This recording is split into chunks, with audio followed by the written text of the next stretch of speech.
empezamos a hablar de salud, porque hoy es el Día Mundial de la lucha contra la trombosis. Y es que 1 de cada 4 personas muere por causas relacionadas con la trombosis en el mundo. Y es que existen diferentes factores que pueden generar la aparición de esta enfermedad. Hoy vamos a hablar de qué es, los factores de riesgo, quiénes son los más propensos a sufrirla, complicaciones, mecanismos de prevención y sobre todo tratamiento. Está con nosotros el jefe del Departamento de Obstetricia y Ginecología de la Clínica de la Mujer, el doctor Alejandro Castro. Doctor, bienvenido a nuestro programa. Buenos días, muchas gracias por la invitación. ¿Por qué se celebra el Día de la Trombosis o el Día de la Lucha contra la Trombosis? Bueno, la trombosis es una enfermedad que viene creciendo en cuanto a la frecuencia con la que se presenta y es una enfermedad que viene cobrando vidas en el mundo. Entonces, cuando esto pasa, aparece una preocupación creciente y esta es una manera de hacer campañas para que tanto las personas, los pacientes, digo, como los médicos hagan un poquitico de conciencia sobre este tipo de enfermedades y aprendan no solo a manejarlas, sino a prevenirlas, porque es lo importante. Este es un tipo de enfermedad que es... Se puede prevenir. Exactamente, que es prevenible. ¿Por qué se da la trombosis? La trombosis es una enfermedad que consiste básicamente en que dentro de los vasos sanguíneos se produce coagulación de la sangre y se tapa el flujo sanguíneo. Ese es básicamente el principio. Y cuando se presenta en sitios como las venas de las piernas, por ejemplo, esos trombos se pueden desprender y viajan a otros sitios, principalmente el pulmón, y en el pulmón producen problemas que pueden llevar a la muerte. Eso se llama embolismo pulmonar. Claro, pero digamos que esa coagulación, Julito... No, es que me perdí. ¿De qué? O no me perdí, pues quiero tratar de entender mejor. ¿Y cómo es la diferencia con el colesterol? O sea, ¿el colesterol tapa las paredes? Sí. ¿Y la trombosis es un coágulo? ¿Y la trombo es un coágulo de la sangre? Sí, digamos que ahí hay una relación que puede estar entre los dos. Una cosa es la trombosis arterial, una cosa es, por ejemplo, la trombosis que se presenta en el corazón. La trombosis que se presenta en el corazón normalmente viene precedida de alteración del vaso sanguíneo por dentro, donde se acumula colesterol. La mayoría de las veces porque hay un exceso de azúcar en esa pared, entonces se acumula ahí el colesterol y eso va formando una placa que favorece la formación de un trombo. Y eso produce un infarto. La una lleva a la otra. La una lleva a la otra, exactamente. En el caso de la trombosis del corazón. En el caso Pero de si los es en las infartos. piernas, por ejemplo, ¿por qué se forma ese coágulo? En las piernas, digamos que hay varios factores que están implicados. El primer factor puede ser un daño en el vaso como tal, en la parte interna del vaso, que puede ser un trauma o alguna cosa así. Pero tiene que haber una condición del paciente que le favorezca ese estado que llamamos nosotros de hipercoagulabilidad. O sea, un estado en el cual ese paciente coagula un poco más de lo que debería coagular. Eso puede ser por una enfermedad, puede ser por estrés o puede ser por condiciones como el embarazo, que es tal vez una de las situaciones más importantes y más relevantes cuando uno habla de trombosis. Y se suma a veces a eso lo que llamamos la estasis venosa, que es quedarse mucho tiempo quieto. El sedentarismo excesivo favorece que la sangre no fluya y entonces se empiezan a formar pequeños trombos dentro del vaso. Esos trombos después en algún movimiento se pueden separar y viajan por la sangre, por las venas, llegan al corazón y el corazón los bombea hacia el pulmón. Y en el pulmón obstruyen la circulación y pueden llevar a la muerte de una persona. ¿Y en la maternidad entonces hay más riesgo de tener trombosis? Sí, el embarazo es tal vez uno de los estadios normales de una mujer en los cuales el sistema de coagulación se activa más. Eso tiene tal vez 2 razones específicas. Una es que cuando se empieza a formar el embarazo, la placenta que se empieza a formar empieza a invadir los vasos sanguíneos de la mamá para nutrirse de ahí y eso genera obviamente un riesgo de sangrado y una manera de disminuir ese riesgo pues es aumentando los factores de coagulación. Pero tal vez la razón más importante es que en el momento del parto se desprende la placenta y en ese sitio donde se desprende la placenta quedan unos vasos abiertos que pueden sangrar de manera muy importante, incluso pueden desangrar a una mujer después de un parto. Entonces, la naturaleza como que prepara a la mujer para ese momento y la manera de prepararla es aumentando sus factores de coagulación y aumentando su capacidad de coagulación. Pero entonces empieza aquí un juego que en algún momento puede perder el equilibrio que se requiere para que el objetivo se cumpla y nos vamos para el otro lado y lo que sucede es que se produce trombosis. ¿Y las posibilidades son las mismas, así sea un embarazo por parto natural o por cesárea? No, y eso es muy importante. Nosotros estamos en un momento donde la cesárea está, digamos, en un pedestal y la vemos como una muy buena opción. Sobre todo las mujeres tienen mucho la idea de que la cesárea tiene muchísimas ventajas y resulta que la cesárea, entre todas las desventajas que tiene, una de las más importantes es precisamente esta, es que favorece la presencia de trombosis. Hasta 5 veces más frecuente es la trombosis después de una cesárea que después de un parto.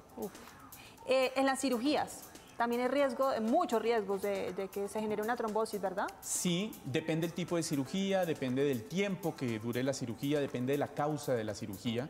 Entonces, por ponerte un ejemplo, los pacientes que son llevados a cirugía por cáncer tienen mucho más riesgo de trombosis que una paciente que, no sé, va a ser llevada a cirugía para, no sé, una apendicitis, por ejemplo. Sí. Pero en los casos, por ejemplo, de cirugías estéticas, muchas personas también mueren por una trombosis, en el caso de una liposucción, una lipoescultura. Sí, digamos que cualquier cirugía, sobre todo cuando la cirugía después se acompaña de periodos de quietud muy prolongados o muy estrictos, por llamarlo de alguna forma, eso suma factores para trombosis.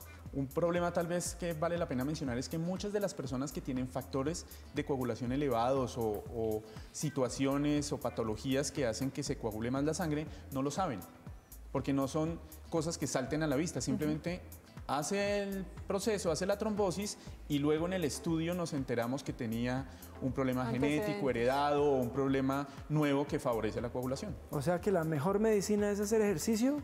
Sí, señor, es una de las cosas importantes, es no estar tanto tiempo quieto. En obstetricia, por ejemplo, estamos trabajando mucho en tumbar un mito que es muy frecuente y es que las mujeres después de dar a luz tienen que quedarse quietas 40 días. La dieta a los 40 Entonces días. las abuelas acuestan a las señoras, les ponen un gorro y las alimentan como si las caldo fueran... gallina. Sí, entonces esa quietud aumenta el riesgo de trombosis. Entonces ahora les estamos indicando mucho a las mamás que muy por el contrario deben tratar de levantarse, de moverse, de salir, de dar paseos, sobre todo si fue por cesárea el nacimiento de su bebé. Claro. Tenemos llamada, la primera llamada. ¿Sí? 410-7325 y estamos hablando de la trombosis. ¿Patricia? Sí, buenos días. Hola Patricia, ¿cómo estás? Bien, muchas gracias. Es para preguntarle al doctor si la flebitis aumenta el riesgo de trombosis y si las personas que por algún motivo aplican demasiadas inyecciones en sus venas, por ya sea por enfermedad, por adicción o algo, tienen también riesgo de padecerla. Patricia, gracias. Sí, en efecto, como decíamos hace un rato, el daño del vaso, la parte interna del vaso es uno de los factores predisponentes para generar trombosis. Las flebitis, las varices, los traumas, el uso de catéteres intravenosos o inyecciones intravenosas, todo eso puede producir, digamos, un nicho para que se genere un trombo.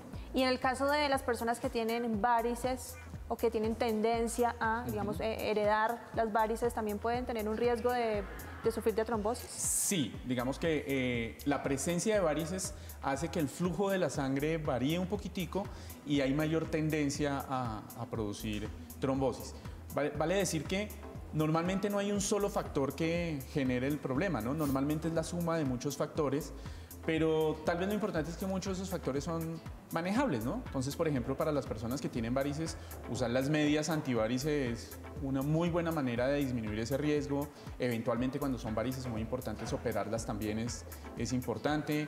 Y vuelve y juega, ¿no? No estar tan quietos, estar muy bien hidratados, evitar la obesidad. Hay factores de riesgo como la diabetes que si se manejan adecuadamente, pues pueden ser favorables en este manejo para... Ahora ve mucho uno a los atletas amateur en todas estas, en la 10K, la 5K, con la media alta. Y uno dice, ay, mire, la moda. Ah, ¿son esas? La moda, son esas. Ah, bueno, la moda no es tanto la moda, sino se están protegiendo. Y ni o siquiera sea, ahí el doctor se está protegiendo. No diga que son medias antivarices. Claro, uno, digamos, está mucho tiempo de pie en cirugía o a veces cuando pasa revista, bueno, qué sé yo. Digamos que el ritmo de vida de hoy lo obliga a uno a estar quieto mucho tiempo o en una sola posición mucho tiempo. Los viajes en avión prolongados son, digamos, una causa reconocida de aumento de riesgo para trombosis. Entonces, realmente uno está por todos lados en situaciones que le favorecen a uno ese tipo de situaciones y tiene que estar alerta para prevenirlo. ¿Y es aconsejable utilizar esas medias? Así no tengamos varices. Claro. ¿Sí? Entonces para periodos no sabía quietud. lo de los vuelos largos, que más de 5 horas. Pues hay estudios que muestran que desde 2 horas ya empieza a aumentar el riesgo. Y de hecho en muchos aviones ya hay insertos donde le dicen a uno levántese, muévase, haga estos ejercicios. Entonces, bueno, voy a viajar largo, me voy a comprar mis medias para exactamente, para y prevenir. levantarse en la mitad del vuelo y dar un par de vueltas a la cabina, etcétera. Sí. Ir a la parte de atrás, pedir un whiskycito. Exactamente, o a la de adelante. Sí, bueno. Sí, donde sea. Donde esté mejor el whisky. Doctor, tenemos preguntas de nuestros televidentes. Doctor, ¿quienes sufren de trombosis tienen que cambiar sus hábitos de vida? Pues sí, deberían cambiar sus hábitos de vida. Pues yo pienso que uno debería cambiar sus hábitos de vida si tiene malos hábitos de vida, así no tenga ninguna patología, ¿no? Si yo me estoy subiendo de peso, pues no debo esperar a hacer una trombosis o ser diabético o tener un infarto para cambiar mis hábitos de vida. Si estoy fumando, por muy sano que sea, pues yo ya debería cambiar eso. Pero efectivamente, si ya hay una trombosis, pues vuelve y juega a disminuir el peso, controlar el tipo de alimentación, manejar la diabetes. ¿O no? En algunos casos, cuando ya se presenta la trombosis o cuando hay riesgos muy altos, es necesario usar anticoagulantes. Es necesario usarlos. Bueno. En las mujeres embarazadas, con mucha frecuencia, más o menos un 40-50% de las mujeres embarazadas después del parto van a requerir al menos 7 a 10 días de anticoagulantes. Bueno. Bien, tenemos también preguntas en las redes sociales para usted, doctor, en nuestro programa. Y dice lo siguiente, Mayra 85. Mayra 85 en Twitter dice, tengo trombosis venosa profunda, ¿esta puede poner en riesgo mi vida? Sí, la trombosis venosa profunda tiene el riesgo de embolizar. Embolizar es que el trombo se rompe y viaja por las venas, llega al corazón y luego llega a la circulación del pulmón. Okay, el trombo no se mueve. Cuando el trombo está ahí pegado. Es cuando hay una embolia. Cuando se rompe, forma émbolos y esos émbolos viajan. De acuerdo al tamaño del émbolo, él va a terminar quedándose en el sitio donde más se estrecha la circulación, que después de las venas es el circuito pulmonar, o sea, las arterias pulmonares. Si es un trombo grande, va a tapar una arteria pulmonar grande. Si son muchos émbolos, va a tapar muchas arterias pulmonares y eso puede producir una muerte incluso instantánea. Dios mío. O sea que sí es un riesgo grande tener trombosis venosa profunda. Sí. ¿Tenemos otra llamada? ¿Con quién hablamos? Sí, buenos días. Mi nombre es Rubén Darío Gómez. Rubén Darío Gómez, bienvenido a Las Mañanas con Uno. Sí, señora, lo que pasa es que quería hacerle una consulta al doctor. Adelante. Doctor, buenos días. Quisiera preguntarle, mi esposa sufre de arritmias cardíacas. ¿Eso tiene alguna incidencia en la trombosis? Hola, buenos días. Hay un tipo de trombosis que está relacionado con algunas arritmias cardíacas, sobre todo una cosa que se llama fibrilación auricular. La fibrilación auricular favorece que se formen unos pequeños trombos dentro del corazón y esos trombos normalmente se desprenden y pueden viajar. El sitio donde más frecuentemente viajan es al cerebro y hacen trombosis cerebral. Pero depende del tipo de arritmia que tenga. No todas las arritmias producen eso. ¿Y si se tiene controlada? Pues tampoco... Claro, hay que tratar de controlar la arritmia y muchos de estos pacientes cuando tienen fibrilación crónica necesitan, o todos estos pacientes necesitan tomar anticoagulantes permanentemente. ¿Cuáles son los mejores tratamientos para la trombosis? Depende de dónde esté el trombo, ¿no? Hay varias estrategias, tanto mecánicas como farmacológicas, para manejar una trombosis. Y digamos el caso de cada paciente, la intensidad de la trombosis, la severidad de la misma, los síntomas que tenga, el sitio donde esté ubicado, le define a uno qué tipo de tratamiento le debe dar. Es importante decir que la mayoría de los tratamientos, el principal riesgo es que nos vayamos para el otro lado y en vez de un exceso de trombosis tengamos un exceso de sangrado. Claro. Entonces hay que ser muy fino en el manejo. ¿Y esto puede dar a cualquier edad, doctor? Esto puede dar a cualquier edad, pero la edad es uno de los factores de riesgo que se relaciona directamente, es decir, a mayor edad, mayor riesgo de trombosis. ¿Y el trombo se nota? ¿O cuál es la sintomatología de una trombosis? La mayoría de las veces el trombo no se nota. La mayoría de las veces el trombo no se nota, porque por ejemplo en las piernas hay circulación colateral que permite que la sangre viaje por otro lado si no se nota mucho. En algunos casos, cuando la trombosis es importante, la pierna se hincha, se pone caliente y se hincha más una que la otra. Y ese es uno de los, digamos, temas que a veces nos dificulta el diagnóstico en las mujeres embarazadas, porque ellas al final del embarazo casi todas se hinchan en alguna magnitud. Entonces, a veces se nos pasa, pensamos que es la inflamación normal del embarazo y resulta que hay ahí metido un Pero trombo. digamos, en esos casos donde no se puede detectar de manera física, ¿cómo podemos saber que tenemos un trombo? La mayoría de las veces no nos enteramos hasta que no hay una consecuencia como un tromboembolismo pulmonar, pero si tenemos la duda por la razón que sea, porque le dolió, porque tiene el antecedente, con ecografía se pueden buscar los trombos y se pueden detectar los trombos. Doctor, ya sabemos que lo podemos encontrar en la Clínica de la Mujer. ¿Se mueve en redes sociales? Sí, claro. ¿Cuál es su cuenta de Twitter? Mi cuenta es Sí, claro. raya al piso Alejo Castro. Empieza con raya al No, piso. DR, doctor. Raya al piso. Raya al piso, Alejo Castro. DR, raya al piso, Alejo Castro.